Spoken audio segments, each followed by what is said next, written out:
O te tali tonu, o māsani tātou Samoa, ia mionga le patole nei o toloa. E whelele a isolo, ai ulava na tofu le vai. O se langona le na o lo nei tangata. E lele lava le toloa, ai ma au mai lava le vai.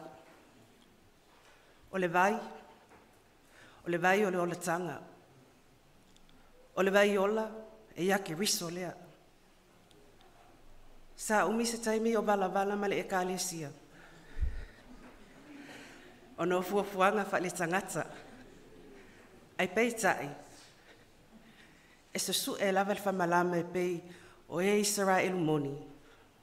Ma tilo mai anga i Jerusalema. O se langona le nalo nei tangata. I lau tūla i atu i tō luma nei tae au. O te whaatalo whatu lau sunga tai no ve vaila au. Whaapele whalitua ia penina. O ta māmatina matutua. O wōma e māsani. Ai maise o kampani taitasi. O le maule nei a tina amata maitai. O le manatu au tū. Te e atu i au waiwainga. Te e atu i au waiwainga. Rebel weaknesses. O le tusi whaitau, o le amaua lea le e soto i tolu, a le whai upu e tasi, sa i o le whai upu se fulu ma le wha. O le matua, o le amaua e le tusi e soto, ma ta upu e tolu, a le whai upu e se fulu ma tasi, e wha apelo na whaitaunga. O na whai atu leo mose i le atua. O ai e a unei, o te tali atu, o te alu atu ai a Farao, ma au a mai ale whānaunga a Israelu, mai aiko pito. E whāwaenga lo vai ina il mato manatu au tū. O le vaenga mua, e lilo pea ia te oe mea e te mawhaia. E lilo pea ia te oe mea e te mawhaia. O le tusi whaitau, o le amaua lea Jeremia tolu, al mata upu e tolu, ma le Luka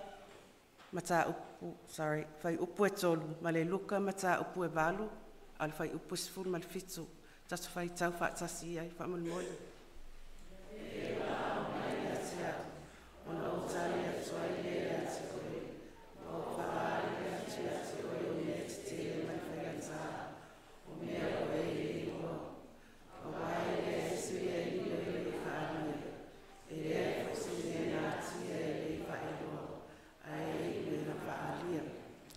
O le vaenga i lua, e te mawhaia le mawhaia ono le atua. E te mawhaia le mawhaia ono o le atua. You can do the impossible with God. O le tusi whaitau e maua le mātai o. Tā upu sifulu iwa o le whai upu e lua sifulu ma le ono. Whaitau whaamunu moli.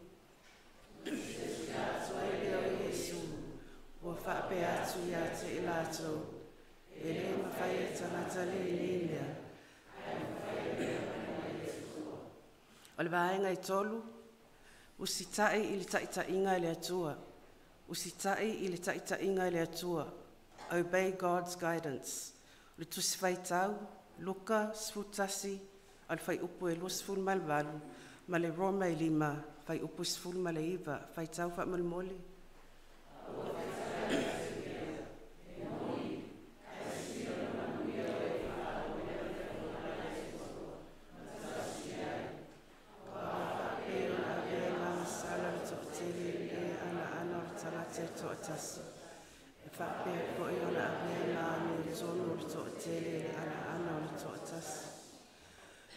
Ma le vaenga e wha, o le wha atu i vaivainga e to i lalo ai. O le wha atu i vaivainga e to i lalo ai. Giving into weakness is failure. O le tusi whaitau, o le lua korinito, ma tā upu se fulu ma le lua, o le whai upu e iwa, whaitau whaamolmoli.